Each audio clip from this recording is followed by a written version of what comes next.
Welcome to প্রস্তুতি। আজকে আমরা বিভিন্ন রকম কম্পিটিটিভ পরীক্ষার প্রস্তুতির জন্য কিছু প্রিভিয়াস ইয়ার কোয়েশ্চেন ডিসকাস করতে চলেছি। তো সেখানে আমরা জানি যে কম্পিটিটিভ পরীক্ষাতে সব পরীক্ষাতেই ইংলিশ গ্রামার থেকে প্রচুর কোয়েশ্চেন্স থাকে। তো সেই গ্রামার পোর্শনের মধ্যেই কিছু প্রিভিয়াস ইয়ার কোয়েশ্চেন্সের এরর কারেকশন আজকে আমি তোমাদের জন্য নিয়ে এসেছি। তো ঠিক আছে, আজকে আমরা ডাইরেক্টলি সেই কোয়েশ্চেন্সগুলো একটু ডিসকাস করি তোমাদের সাথে। তো ফার্স্ট কোয়েশ্চেন, এখানে সেন্টেন্সটা দেওয়া রয়েছে, Mr. Avilash and his family have received no informations about the incident. তো এই সেন্টেন্সের মধ্যে আমরা যদি দেখি mister Abhilash and his family have received, এখানে আমরা বুঝতেই পারছি যে কোনো এরর নেই। তো এবার যদি আমরা নেক্সট পোর্শনটাতে আসি সেন্টেন্সটার, নো ইনফরমেশনস। ইনফরমেশনস নাউন, নাউনের মধ্যে আমরা জানি দুরকম হতে পারে, কাউন্টেবল নাউন আর আনকাউন্টেবল নাউন। তো ইনফরমেশনস এটা তো আমরা কাউন্ট করতে পারছি না। আমাদের কাউন্টেবল নাউনের এক্সাম্পল যেমন হয় যে ব্যাগস, চেয়ার্স, টেবিলস, এগুলো আমাদের কাছে কাউন্টেবল নাউন, যেগুলোর আমরা এস বা ইএস লাগিয়ে প্লুরাল করে থাকি।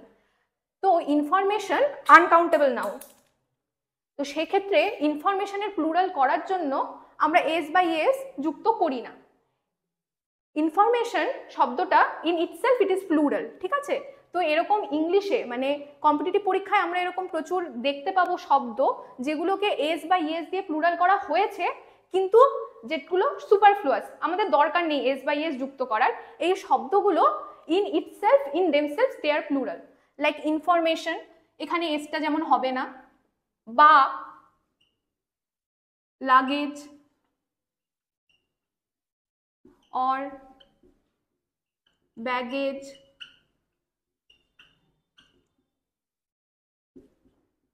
ফার্নিচার,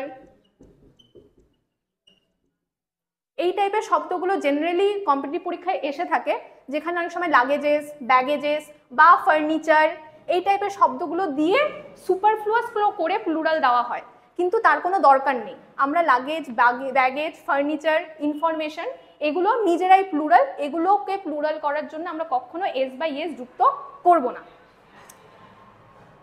এবার তাহলে আমরা সেকেন্ড কোশ্চেনে আসি।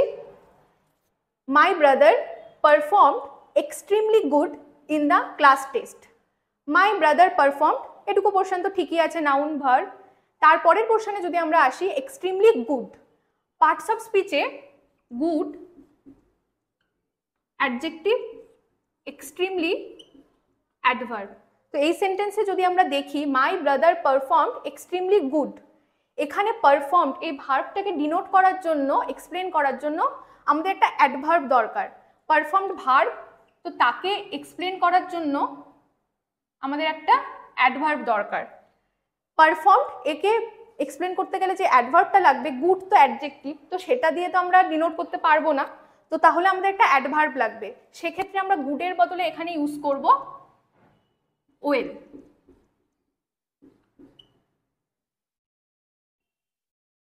My brother performed extremely well in the class test. Well এটা আমরা অ্যাডজেক্টিভ হিসেবেও ব্যবহার করতে পারি, অ্যাডভার্ব হিসেবেও ব্যবহার করতে পারি। পার্টস অফ স্পিচে ওয়েল শব্দটি অ্যাডজেক্টিভ এবং অ্যাডভার্ব দুটোই হতে পারে, যেখানে যেমনভাবে দরকার আমরা সেভাবে ব্যবহার করব। কিন্তু গুড সবসময় অ্যাডজেক্টিভ, অ্যাডজেক্টিভ দিয়ে আমরা ভার্বকে বোঝাতে পারবো না, ভার্বকে বোঝানোর জন্য অ্যাডভার্ব লাগবে, তাই এক্ষেত্রে গুড বদলে আমরা ওয়েল ব্যবহার করব। থার্ড কোশ্চেনে যদি আসি, no other place in this country is so better as Gulmarg Kashmir. No other place in this country, এটাতে তো কোনো ভুল নেই, is so better as Gulmarg Kashmir. আমরা জানি যে অ্যাডজেক্টিভের 3টে ডিগ্রি হয়ে থাকে, পজিটিভ ডিগ্রি, কম্প্যারেটিভ ডিগ্রি আর সুপারলেটিভ ডিগ্রি।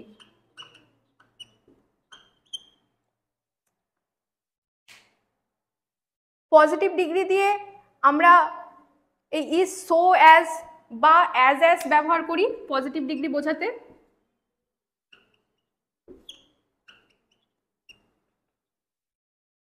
কম্প্যারেটিভ ডিগ্রি আমরা ব্যবহার করি যখন দুটো জিনিসের মধ্যে কম্প্যারিজন করি, আর সুপারলেটিভ ডিগ্রি ব্যবহার করি একজনের মানে অনেকজনের মধ্যে সব থেকে ভালোটা বোঝাতে, like the best, the tallest, the most beautiful, মানে সব থেকে ভালোটা, অনেকজনের মধ্যে দ্য বেস্ট, সেরকমভাবে যখন আমরা ডিনোট করি তখন আমরা সুপারলেটিভ ডিগ্রি ব্যবহার করি।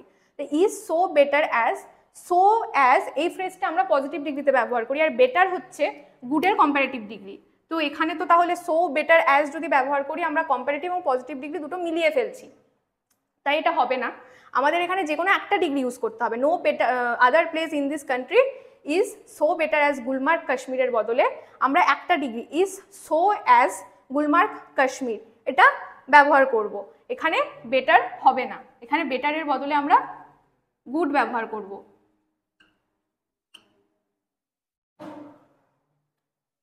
আচ্ছা, এখানে আরেকটা কথাও বলে রাখি, অনেক সময় বিভিন্ন প্রিভিয়াস ইয়ার কোশ্চেনে দেখা যায় যে সো অ্যাজ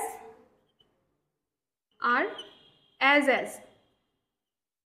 তো সো আর অ্যাজ এর মধ্যে দুটোই আমরা পজিটিভ ডিগ্রিতে ব্যবহার করি ঠিকই, কিন্তু এখানে একটু স্লাইট ডিফারেন্স আছে। অ্যাজ আমরা পজিটিভ সেন্টেন্সেও ব্যবহার করতে পারি, নেগেটিভ সেন্টেন্সেও ব্যবহার করতে পারি, কিন্তু সো অ্যাজ আমরা শুধু নেগেটিভ সেন্টেন্সেই ব্যবহার করব, কখনোই পজিটিভ সেন্টেন্সে আমরা সো অ্যাজ ব্যবহার করতে পারবো না। No other place in this country is so good as Gulmarg কাশ্মীরের বদলে ওই জন্য আমরা এখানে অ্যাজও ব্যবহার করব। তাহলে এখানে দেখতে পাচ্ছি আমরা দুটো ভুল ছিল, বেটারটাকেও গুড করতে হবে আর সো অ্যাজটাকেও অ্যাজ করতে হবে, কারণ সেন্টেন্সটা একটা নেগেটিভ সেন্স ডিনোট করছে। নেগেটিভ সেন্টেন্সটা বোঝানোর জন্য আমরা সবসময় এখানে না সো অ্যাজ হবে, যেহেতু সেন্টেন্সটা নেগেটিভই আছে, তো এটা ঠিকই আছে। যাই হোক, এটা মনে রাখবে, অ্যাজ এ সব পজিটিভ বা নেগেটিভ দুটো ক্ষেত্রেই আমরা ব্যবহার করতে পারি। Like Ram is as tall as Shyam, এরকমভাবে আমরা যখনই, বা he is as good as his brother, তো যখনই আমরা এরকমভাবে পজিটিভ সেন্সে ব্যবহার করবো আমরা কিন্তু অ্যাজই ব্যবহার করব, সো অ্যাজটা শুধু নেগেটিভ সেন্টেন্সের ক্ষেত্রে ইউজ করব। আচ্ছা, নেক্সট কোয়েশ্চেনে চলে আসি এবার আমরা। The teacher asked him not to keep disturbing the class but it had no effect. আচ্ছা, the teacher asked him not to keep disturbing the class, ঠিকই আছে। এবার যদি এই পোর্শনটা দেখি, but it had no effect, effect এখানে আমরা না হোমোনিমের এরর দেখতে পাচ্ছি, ঠিক আছে। আমরা দুটো শব্দ জানি, একটা এফেক্ট আর আরেকটা এফেক্ট। এখানে যদি আমরা দেখি, এফেক্ট হচ্ছে নাউন আর এফেক্ট হচ্ছে ভার্ব, আর এফেক্ট হচ্ছে নাউন, মিনিং সেম কিন্তু এটা পার্টস অফ স্পিচের error. It had no effect, এখানে যদি আমরা সেন্টেন্সটা খেয়াল করি আমাদের এখানে একটা নাউন দরকার, তাই তো, কিন্তু যেটা বললাম এফেক্ট হচ্ছে ভার্ব, তাই আমরা এখানে এটা এফেক্ট ইউজ করব। ইট হ্যাড নো এফেক্ট, তাহলে আমাদের সেন্টেন্সটা কারেক্ট হয়ে যাবে। এফেক্ট আমরা ব্যবহার করি ভার্ব হিসেবে, ঠিক আছে। যেমন হয়তো আমরা বলে থাকি the flood has affected the area, তখন আমরা এফেক্ট ব্যবহার করি, স্পেলিংটা সেখানে এ হয়। আর যখন আমরা নাউন হিসেবে ব্যবহার করি তখন না স্পেলিংটা ই হয়। তো এই স্লাইট এই স্পেলিং বা এই টাইপের এররগুলোই জেনারেলি এসে থাকে। একটু আমাদেরকে সেন্টেন্সটা পড়ার সময় পুরো ব্যাপারটা খেয়াল করতে হবে যে এররটা কোথায় আছে, স্পেলিংগুলোও খেয়াল করতে হবে মাইনরলি, তাহলে আমরা এররগুলো বুঝতে পারবো, ঠিক আছে। এবার যদি নেক্সট কোশ্চেনে আসি, mister Ali's shop is farther to the hospital. Mister Ali's shop ঠিকই আছে, যদি এই শব্দটা খেয়াল করি ফার্দার, এটাও হোমোনিমের এরর। আমরা দুটো শব্দ দেখি, একটা ফার্দার যেটা আমাদেরকে কোশ্চেনেই দেওয়া আছে, আরেকটা ফার্দার। তো উচ্চারণ সেম হলেও দুটো শব্দের কিন্তু মানে আলাদা। ফার্দার এই শব্দটা যদি আমরা দেখি, ফার, FARTHER, ফার্দার, ফার্দার মানে হচ্ছে দূরে, ফার নেয়ার ফার, ঠিক তেমনভাবে ফার্দার মানে দূরে। তো এখানে mister Ali's shop is farther to the hospital, মানে হসপিটালের থেকে দূরে। তো আমরা এখানে এটা ব্যবহার করব, ফার্দার, FA। ঠিক আছে, আমরা এখানে এটা ব্যবহার করব, mister Ali's shop is farther to the hospital, তাহলে এটা। আর এই যে ফার্দার আমরা বললাম, সেই ফার্দারের মানে হচ্ছে, যেখানে স্পেলিংটা হচ্ছে ইউ, FU, তো সেই স্পেলিংটার মানে হচ্ছে নো ফার্দার ইনফরমেশন। আমরা অনেক সময় বিভিন্ন ধরনের অ্যাডভার্টাইজমেন্ট বা পরীক্ষার বিভিন্ন নোটিফিকেশনগুলো যে আমাদের আসে, সেখানে দেখবে লেখা থাকবে for further information contact on this number, এরকম লাইক দ্যাট। তো সেখানে আমরা ব্যবহার করি ফার্দার, ঠিক আছে, এটার মানে আরও কিছু, ফার্দার এনি ইনফরমেশন এই ধরনের। তো এটা আমরা বললাম যেটা হোমোনিমের এরর, ঠিক আছে, ডান। যদি নেক্সট কোশ্চেনে আসি, miss Srilakshmi's musical intelligence is superior than miss Soma's. Is superior than, এই সুপিরিয়র শব্দটা আমরা ইংলিশে কম্পারেটিভ ডিগ্রিতে ব্যবহার করি, ঠিক আছে। Miss Srilakshmi's musical intelligence is superior than miss Soma's. এখানে যেটা দেখছি যে দুজনের মধ্যে তুলনা করা হচ্ছে, শ্রীলক্ষ্মী আর সোমা, এদের দুজনের মিউজিক্যাল ইন্টেলিজেন্স নিয়ে তুলনা করা হচ্ছে। তো সেই ক্ষেত্রে ইজ সুপিরিয়র দ্যান, সুপিরিয়র শব্দটার সাথে দ্যান তো আমরা কম্পারেটিভ ডিগ্রিতে ইউজ করেই থাকি, like he is better than me, or he is more beautiful than his brother, এই টাইপের। তো সেরকম যেমন আমরা ব্যবহার করে থাকি, তেমনভাবে সুপিরিয়র শব্দটাও আমরা কম্পারেটিভ ডিগ্রিতে ব্যবহার করি, কিন্তু এখানে আমরা দ্যান ব্যবহার করব না, এখানে আমরা ব্যবহার করব টু। superior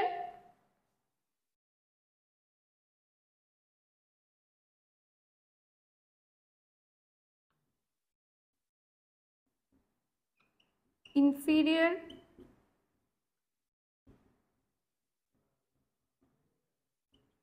এই শব্দগুলোর সাথে আমরা সব সময় টু ব্যবহার করব ইনস্টেড অফ ইউজিং দ্যান। যখনই আমরা কম্পারেটিভ ডিগ্রিতে কোথাও দেখব সুপিরিয়র, ইনফিরিয়র, এগুলোর সাথে আমরা সব সময় টু ব্যবহার করব, দ্যান ব্যবহার না করে, ঠিক আছে। আচ্ছা, তাহলে লাস্ট কোশ্চেনে চলে আসি। The windows violent banged during the storm yesterday. The windows violent banged. আচ্ছা, তাহলে যদি সেকেন্ড পোর্শনটাতে আমরা দেখি, ব্যাংড, ব্যাংড তো আমরা বুঝতেই পারছি ভার্ব, তাই তো। ভার্বকে ডিনোট করার জন্য আমরা সবসময় ইংলিশ গ্রামারে অ্যাডভার্ব ব্যবহার করে থাকি, কিন্তু ভায়োলেন্ট তো অ্যাডজেক্টিভ, তাই তো। Like he is violent in nature, মানে কারণ নেচারকে ডিসক্রাইব করা হচ্ছে হি ইজ ভায়োলেন্ট, অ্যাডজেক্টিভ, ভায়োলেন্টের পার্টস অফ স্পিচ অ্যাডজেক্টিভ। কিন্তু এখানে ব্যাংড ভার্ব, ভার্বকে ডিনোট করার জন্য আমাদের লাগবে অ্যাডভার্ব, তাই এটাকে আমরা ভায়োলেন্টলি বলবো। তাহলেই এই অ্যাডজেক্টিভটা, কিছু কিছু অ্যাডজেক্টিভকে আমরা অ্যাডভার্ব করার জন্য ly যুক্ত করি, লাইক ভায়োলেন্টলি, বিউটিফুলি, তাতে সেটা অ্যাডভার্ব হয়। তো সেরকমভাবে the windows violently banged during the storm yesterday, violently adverb দিয়ে আমরা ব্যাংড শব্দটা ভার্ব, এটাকে ডিনোট করছি, ঠিক আছে। আচ্ছা, তো তাহলে আমরা এখানে আজকের ভিডিওতে 7টা মতো এরর কারেকশন ডিসকাস করলাম, যেগুলো প্রিভিয়াস ইয়ার কোশ্চেনই ছিল মোস্টলি। তো নেক্সট ভিডিওতে আমি কম্পিটিটিভ এক্সামসে মোস্ট কমনলি আস্কড যে ভোকাবগুলো থাকে, যেগুলো খুব রিপিট হয়, সিনোনিমস, অ্যান্টোনিমস, যেগুলো খুবই রিপিট হয়, সেগুলোর মধ্যে কিছু নিয়ে এসে অবশ্যই তোমাদের সাথে ডিসকাস করব। আর তোমাদের যদি কোনো রকম কোনো কনফিউশন থেকে থাকে আজকের ক্লাস নিয়ে হোক, বা তোমাদের যদি কোনো ধরনের কোনো ডাউট থাকে, বা মনে হয় যে এগুলোর উপরে, এই টপিকগুলোর উপরে ইংলিশে ভিডিও পেলে তোমাদের খুবই হেল্প হবে, সেটা যে কোনো বিষয় হতে পারে, গ্রামারের যে কোনো পোর্শন থেকে হতে পারে, যে কোনো কিছু তোমাদের যদি মনে হয় ডিসকাস করা উচিত, তাহলে সেটা অবশ্যই কমেন্ট বক্সে তোমরা লিখে জানাবে। Thank you.